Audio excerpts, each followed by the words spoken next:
his speech, a few words, please welcome Peter Van Zyl.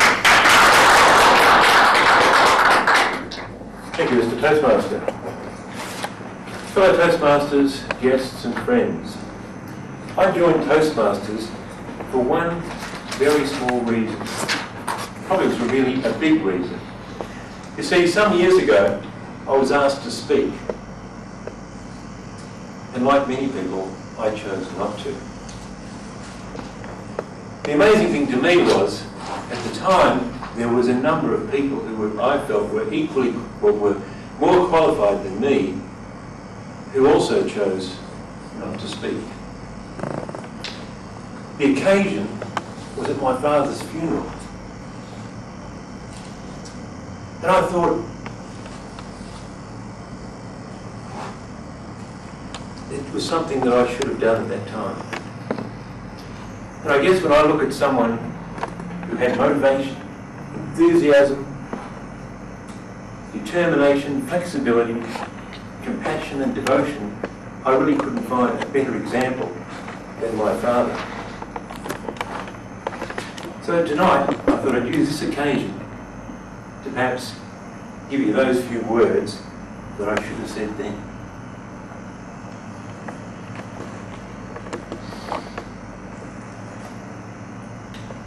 My father was born on the 1st of August 1931. He was the second of what would become 12 children, 6 boys and 6 girls. They were hard times. They lived in Holland. He learned to swim in the canals that run beside his small farmhouse.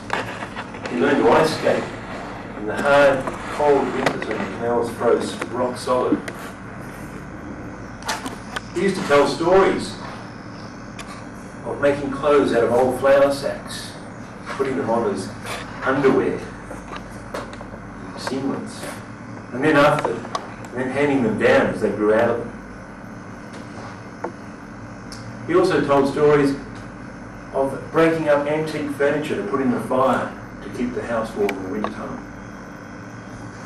Again, 14 people living in a very, very small house. 3 in a bed to keep warm in winter.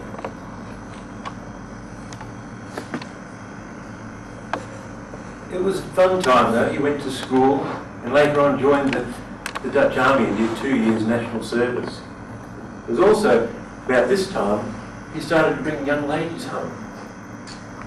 And his father, who was a great family man and had a great family history of everyone, every girl he brought home, he'd say, "She's a cousin."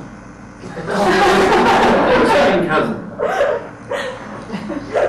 It was also about the same time that a country on the other side of the world was putting up there these beautiful pictures of blue skies and sandy beaches. And there was great discussion. Will they go to Canada? Will they go to Australia? Will they go as a family? Well, he thought Canada was just too darn cold. So with his older brother, a very good friend, the 3 of them set sail to Australia with a $10 ticket. He arrived in Melbourne just a few days after his 22nd birthday and found himself very shortly at the Bonegilla migrant camp. He wasn't there long. 6'4", young, fit. He was working on farms in country Victoria in no time. He'd often do the work of 2 men. Sadly, was probably exploited along the way for that, doing those sort of things. He also found that everyone wanted to play AFL football. Gee, you're the biggest bloke in town. Come and play for us. There was country football clubs all around the place. Well, he knew nothing about football, and he was too busy working, needed his physicality for work. But there's always one guy pushing. One day, one guy just pushed too far. And he decked him right there at the bar. Then he hit the ground, and he didn't get up. And for a while, they thought he'd never get up. And I guess from that day forward, my father thought, well, probably not the right solution. But eventually, he found his way to Pakenham. And And he had a love of animals, and he was doing a milk round with a horse, an old horse and cart. Imagine this horse clip-clopping around the streets delivering milk. And on the horse, lucky for him, the horse knew where to go. He was to walk around the corner and stop, and he'd run around and do the rounds. It was about this same time that there was a young lady living in Belgrade. And on one particular Saturday night, her parents said, "Beverly, you need to get married." So my mother and her sister were driven down to the Dandenong Town Hall, and while the grandparents, who were soon to become grandparents, sat in the car under a car oak shivering, Beverly went into the dance, and that fateful night, who should walk through the door? The future husband. And I think my mother just went up and said, "Right, you're it." And within a few short weeks, there was a great urgency to get married. And there were telegrams flashing around the world back to Holland and everything. Everyone was concerned, why is this rush to get married?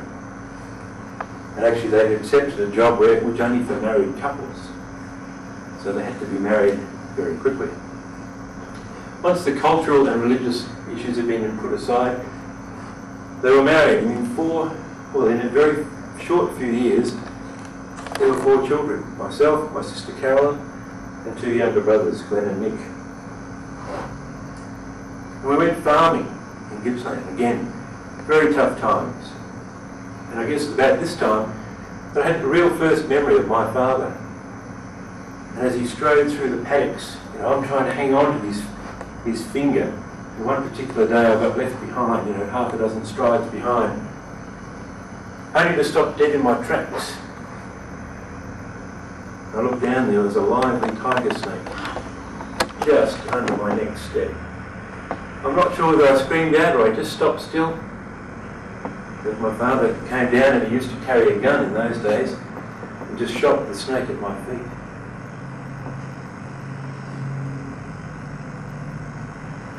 I've got many examples of times through his life where motivation, determination, courage, enthusiasm, it never stopped. There was always a solution. And I guess my fondest memory, sadly, is the last day when I went to the hospital and shook his hand for the last time.